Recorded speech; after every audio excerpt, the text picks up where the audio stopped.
Yo les gars, j'espère que vous allez tous et toutes très bien. Aujourd'hui on se retrouve pour une toute nouvelle vidéo où on va récapituler ce qui s'est passé les derniers jours et analyser le marché. Donc on va commencer direct avec BTC, comme vous voyez on est direct sur le graphique. Donc en 4 heures, vous pouvez voir qu'actuellement, en fait on fait un pump en marche d'escalier comme j'appelle. On monte, on fait une petite marche d'escalier, on accumule, hop. Ensuite on monte, on accumule pareil, on monte, on accumule, on monte.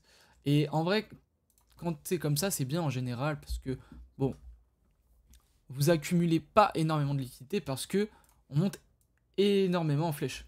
Vous voyez, c'est des impulsions haussières vraiment très rapides, ici aussi, ici aussi.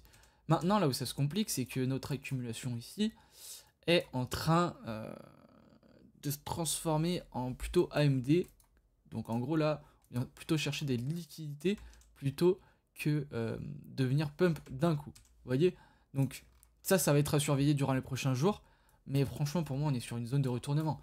Si on regarde également en 4 heures, vous voyez très bien que ici, hop, on est venu chercher les dernières liquidités. Et après, bon, vous voyez, il n'y a plus trop de liquidités, hein. On ira voir sur la liquidation de map, je pense. En tout cas, on ira avec le groupe. Et vous voyez, là, on est vraiment venu chercher les dernières liquidités ici. Et ensuite, on a refait une mèche avant d'aller plus bas. Vous voyez, alors si on prolonge la mèche, bam, on s'est fait arrêter ici. On a accumulé plein de liquidités, bam, bam, bam. On est venu les péter et on est revenu instantanément derrière chercher un peu plus bas. Donc, voilà, ça c'est la première analyse. Maintenant, qu'est-ce qu'on peut observer? On peut observer que, bon, on avait cette longue phase d'accumulation, bam, toute la semaine dernière. On a accumulé des liquidités, on a pété par le haut, on est venu chercher la liquidité ici, le Monday High, et depuis on n'est jamais revenu chercher le Monday Low. Par contre, on est dans une nouvelle semaine comme vous le savez, et depuis lundi, on est revenu chercher, alors, est-ce qu'on est revenu chercher le Monday Low? Non, pas du tout, on n'est pas revenu chercher le Monday Low.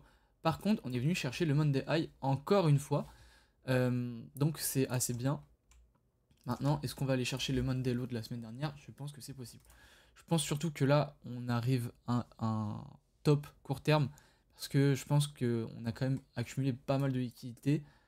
En tout cas, ici, on en a accumulé pas mal, hein. Comme vous le voyez, bam, bam, bam. Même si en vrai, à chaque fois, on fait des impulsions, ce qui est assez bien, on accumule quand même assez beaucoup. Sachant que, regardez, si on se met ici, ça forme une petite ligne droite. Donc les gens, en général, quand il y a ça, ils se disent, bon bah les gars, il y a un support, nan. Sauf que bon, en général, ça ne tient jamais très longtemps ce genre de pattern. Et donc, vous pouvez être sûr que si on revient s'appuyer encore une fois, je pense pas que ce sera pour partir plus haut, mais plutôt pour faire une espèce de fake où on irait bien plus bas chercher ces liquidités. Voilà, donc je pense qu'on peut s'attendre à un petit retournement à court terme. Si on trace nos zones, on voit, hein, on fait des cosses sur des cosses, donc on continue la structure, on continue la structure. Maintenant, il faudrait attendre un retournement, que ce soit ici. Alors, je pense qu'on va clairement venir chercher cette fair value gap, hein, étant donné les grosses bougies, donc surtout l'accumulation qu'on est venu faire. Donc ici, on a accumulé pas mal, etc. Donc, chercher un short là-dedans, ça pourrait être franchement assez bien. Après, est-ce qu'on a vraiment un cos ici? Je pense en vrai. Je pense que si on nous fait un truc comme ça, cos, boss, ça peut être cohérent. Surtout qu'en général, ce qu'on essaie de voir, c'est si c'est proportionnel. Ici, on a un cos de la même durée que le boss. Donc, franchement, ça peut être bien. On voit qu'on est venu chercher juste les liquidités avant de repartir plus bas. C'est vraiment qu'on a une intention baissière. Et puis voilà. Donc, je pense en 15 minutes, si on tire notre Fibo, bon, si on a trouvé notre bottom, bien sûr, hop, on reviendrait ici s'appuyer avant de retomber. Donc, je pense que ça peut être intéressant de surveiller une inversion ici. Bien sûr, je tourne la vidéo, il est 10h, enfin, il est 11h. Donc, elle sortira à 17h30. Je sais pas si, bien sûr, ce sera passé ou non. J'espère pas, comme ça je pourrais prendre le trade bien sûr et je pourrais vous le partager dans le groupe Telegram en description totalement gratuitement, bien sûr. On ne vend rien ici pour l'instant. Donc voilà, je pense que c'est vraiment ce qui va se passer sur BTC. On avait cette inversion de structure en 1 heure qui était très cohérente, qui malheureusement n'a pas fonctionné. Notre cos ici, notre boss ici, on était revenu chercher la zone OTE. Malheureusement, on a réintégré très fort et on est venu chercher liquidité. Preuve que en fait on n'était pas venu chercher assez haut. En vrai, je l'avais vu, mais je pensais pas que c'était autant. voyez, on était venu chercher cette mèche, il me semble. On n'était pas venu chercher la plus haute qui était au 107 250. Et bah, comme vous voyez, on avait même front run, on avait formé un equal high. Et c'est pour ça, je pense qu'on a invalidé notre changement de structure. Donc malheureusement, voilà, on n'a pas de... On s'est fait essayer d'ailleurs sur le groupe, parce qu'on l'avait pris. Mais c'est pas grave. C'est pas grave, on aura d'autres occasions. Et le but, c'est quand même de target bien plus loin. Je rappelle que, en vrai, c'est pas le mieux de short quand on est dans une tendance haussière. Mais ça peut aussi très bien faire le taf. C'est juste une question de chance. Vu qu'on est dans une tendance haussière, on a plus de chances de prendre un trade haussier que de prendre un trade baissier. C'est simplement ça. Après, on n'est pas à l'abri d'un fake pump, mais bon, ça c'est dans l'ultime recours où on viendrait corriger plus bas que ce qu'il faut. Donc pour l'instant, on garde en esprit qu'on est en tendance haussière et que bah, en fait on est parti pour péter la TH. Simplement là en weekly, il faudrait quand même qu'on vienne se réappuyer dans cette fair value gap. Donc prévoyez un retour imminent. Donc je pense que là on a vraiment cherché toutes les liquidités qu'il nous fallait en haut. Maintenant hop, alors on va le faire. On va revenir chercher dans cette zone ETE, on va faire une inversion de structure, et après, je pense qu'on repartira pour plus belle. Et ici, ce sera vraiment la parfaite zone pour long. La parfaite zone pour long. Vous avez bien entendu. Donc, à surveiller de très près. Sur les charts CME, on a toujours notre gap, il me semble. Alors, on est en 1 heure. Oh, ouais. Alors, on a un gap qui s'est formé au 97 000, et un autre gap qu'on a toujours au 92 000. Alors, il se peut qu'on fasse comme dans tous les bull runs, on laisse un gap et on le compte pas. Et c'est même très possible. Donc voilà, niveau de la Bitcoin dominance, on remonte gentiment jusqu'à bon, la TH qu'on a fait court terme. Mais je pense tout simplement qu'en baissant, on va quand même perdre un petit peu de volatilité. Et sur ETH, qu'est-ce qu'il en est? Donc, on va se mettre en 4 heures, ce sera plus simple. Ici, on a notre COS. Alors, hop, s'il vous plaît. Donc ici, on a notre COS. Ici, on a un nouveau COS. Donc, on continue la hausse. Hop. Voilà, donc on s'en est arrêté là. Maintenant, malheureusement, on a formé un boss. Alors, est-ce qu'on peut vraiment dire que on a formé un changement de structure? Je suis pas sûr, parce qu'en soi, on n'a pas la même time frame. Donc, si vous regardez bien, ici, on l'a fait sous 6 jours. Ici, on l'a fait sous... Voilà, 2 jours. Donc c'est pas vraiment pareil, c'est pas vraiment proportionnel. Ce serait 4 jours, 3 jours, ça irait, mais bon, là ça fait quand même un bel écart, mais ça peut quand même être valide. Maintenant, faut rechercher des zones de confluence. Donc, zone ETE, on est venu 3 fois, on s'est fait rejeter. Donc, pourquoi pas continuer à court terme, devenir plus bas. Sachant que bah, c'est pareil que le BTC, on a aussi pump très fort. Donc, pourquoi pas venir s'appuyer au niveau des 2300 pour pouvoir venir retest cette fair value gap. Pourquoi pas la combler de moitié même, au niveau des 2100, ça me choquerait pas. Sinon, en 1 heure, est-ce qu'on n'aurait pas potentiellement des liquidités à venir chercher? Alors, ici, on avait vite fait des liquidités à venir chercher, mais là où on en a le plus, c'est ici. On est venu, comme vous le voyez, chercher une fair value gap. Alors, c'est vraiment très précis. Hein. On est venu la combler à 0,5. Mais attendez, on est venu la combler à la moitié. Alors c'est une fair value gap 1 heure qui est vraiment minuscule.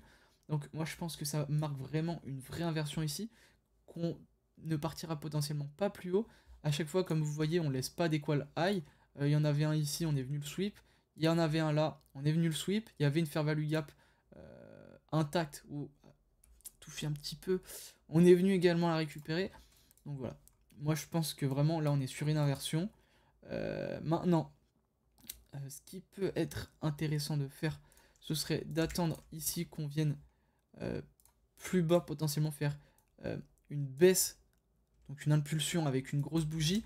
Pourquoi pas rentrer dans une fair value gap avec comme top de SL ici. Donc bien sûr ça, je le mets. Et malheureusement, je ne le partagerai pas sur le groupe parce que je ne serai pas chez moi toute la soirée. Alors peut-être que si ça se fait assez tard, je pourrais. Donc n'hésitez pas à rejoindre le groupe encore une fois. Niveau des charts, des alts, ou même de la crypto en général, on voit qu'on est dans une phase d'accumulation. Alors est-ce qu'on va aller plus bas, est-ce qu'on va aller plus haut? Je ne sais pas. Par contre, ce qu'on peut voir, en tout cas avec Total Normal, c'est qu'on a fait une belle inversion de structure. Maintenant, il s'agirait de revenir. Alors, bien sûr, on tire le Fibo jusqu'en haut. Il s'agirait de revenir au niveau des 2.7, ce qui me semble totalement faisable. Pareil, niveau du total 3, on est venu chercher toutes les liquidités. Ensuite, on est venu faire notre inversion de structure. Là, maintenant, je pense qu'on y va. On y va jusqu'à la zone OTE. Je pense pas qu'on va aller plus haut, étant donné qu'on est venu chercher des liquidités en plus d'une fair value gap. En plus, en fait, on a tout simplement bien pump, donc il faut bien faire une correction à un moment donné. Et je pense que c'est le moment idéal. Donc, Other, comme vous voyez, c'est la même chose. On est revenu chercher toutes les liquidités. Donc, en gros, c'est la charte de tous les alts. Donc, les alts, globalement, ils ont perdu pas mal de puissance. Ensuite, inversion structure, ils ont tous changé de direction dans le marché. On est venu récupérer les dernières liquidités qu'on avait laissées avec notre descente. Maintenant, on corrige avant de faire le vrai mouvement. Donc, je pense que c'est vraiment ce qui va se passer. Prenez garde, surtout pour vos portefeuilles pour investir. Solana, ensuite. Alors, je vais passer à ma petite liste. Le X-Link, je le trouve assez intéressant parce qu'en fait, on est venu pump, on est venu chercher pas mal de liquidités, etc. Sauf qu'on est venu faire ça avant qu'on ait notre vraie phase haussière. Pendant ce temps, lui, il baissait. Et je trouve qu'il est sur des niveaux assez bons. Surtout qu'en 1 heure, bon 4 heures, je me souviens plus. On a fait une inversion de structure. Donc COS, boss, ouais, ce serait plus en 4 heures. Voilà, donc on a fait notre COS, bam, notre boss, tac. On est venu chercher pas mal de liquidité avec cette mèche. Pour moi, on est dans la zone OTE du mouvement avant la fameuse hausse. Donc là, je pense que minimum, on est à 30% à aller chercher. Et maintenant, il faut regarder et zoomer, voir si on n'a pas une inversion de structure également en court terme. Comme vous voyez ici, on a un COS. Alors, on n'a pas de boss, malheureusement. Donc là, pour l'instant, on continue notre structure baissière. Mais dès qu'on aura une inversion, je serai le premier à le savoir pour venir target et pourquoi pas prendre pas mal de bénéfices. En attendant, vous pouvez clairement mettre en spot, c'est des très belles zones, surtout pour le X-Link. Et je pense que vous performerez bien davantage. Ne vous inquiétez pas. Solana, donc on est dans une zone de rejet. Enfin, on s'est fait rejeter d'ailleurs. On ne s'est pas encore fait rejeter, regardez. Si on trace depuis notre dernier COS, on n'était pas venu dans la zone OTE, donc hop, on le trace jusqu'au dernier COS, enfin jusqu'au dernier COS, on continue la structure baissière, et ça nous amène à cette fameuse zone. Donc celui-là, ne le comptez pas, forcément, c'est comme si je comptais la descente, c'est pareil. Donc maintenant, ce qui pourrait être intéressant de faire, c'est qu'on vienne, bam, ici, chercher les liquidités, et je pense que une fois qu'on sera venu chercher ça, on target une inversion de structure, ou alors directement on se positionne sur la fair value gap ici, qui est assez proche du top, donc on pourrait mettre ça comme stop loss, ça fera un très bon trade, et si on arrive à trouver une inversion de structure, ça fera un trade encore meilleur. Donc voilà, pour le sol, vraiment, c'est... je pense qu'on va venir chercher la zone OTE d'ailleurs. Après, on a moins de chances que le scénario baissier se réalise que haussier, vu qu'on est dans une tendance haussière. Le Tao, pareil, il continue son ascenseur vers le bas. Je pense qu'il va continuer jusqu'à que ça s'accélère. Quand on descend en escalier, hop, on accélère au bout d'un moment et on va bien plus bas. Donc je pense que c'est ce qui va se passer. Le jupe, ça peut être intéressant à short. On est venu chercher toutes les liquidités. Le pit, alors le Tao, ce que je voulais vous dire, je prendrai aucun short dessus parce qu'on a laissé un equal high. Les gars, quand on laisse autant de liquidités, moi je ne me mets pas dessus. Le pit, très intéressant parce qu'on est dans la zone OTE du mouvement. Vous voyez qu'on a marqué une belle impulsion. Si on se met en daily, on a inversé notre structure baissière en structure haussière. On a beaucoup de liquidités à aller chercher en haut, donc il n'y a aucune raison qu'on aille plus bas. Alors que toutes les liquidités se situent en bas. Surtout que là, on est d'autant plus en train de venir chercher toutes les dernières liquidités. Vous voyez, et puis même c'était une grosse mèche, donc c'est pas non plus des liquidités affolantes. On est venu chercher au milieu de la mèche. Donc c'est vraiment pile ce qu'on veut voir. Et à chaque fois, regardez, on monte, bam, on vient chercher les liquidités, on monte, on vient chercher les liquidités, on monte, on vient chercher les liquidités, on monte, on vient chercher les liquidités. Donc ça, c'est vraiment ce qu'on veut voir. Là, le pit, vraiment, pour moi, il est très très strong. Donc je le surveille vraiment. J'attends qu'il nous fasse un nouveau COS, bam, qu'il nous fasse un truc comme ça, comme ça, comme ça, qu'on puisse se mettre dans le Fibo, vous voyez. Et dès que ici, il y a une petite inversion de structure, ou même il y a une fair value gap là, un OB là, et dans la zone OTE, tout simplement, je me positionnerai en longue. Et vous voyez que tout de suite, ça fera un long très très très intéressant. On target les sommets, sachant qu'en plus, on a pas mal de liquidités à aller chercher. Je pense qu'on peut facilement target 25% ici. On clôture 50% de la position restante là, et après on laisse tourner. On fait un trade à 21 RR. Voilà les gars pour la vidéo, j'espère que vous aurez apprécié. J'espère qu'elle vous aura convaincu. Et moi là-dessus, je vous laisse. Juste avant de finir la vidéo, si vous êtes encore là, c'est que vous aimez mon contenu, je vous invite à aller sur le Telegram où je partage vraiment tout, également à liker et pourquoi pas à commenter si vous avez un coin à analyser en particulier ou quoi. Ça ferait toujours plaisir et ça aide pour le référencement. En tout cas les gars, c'était Alban Crypto, bonne soirée à vous.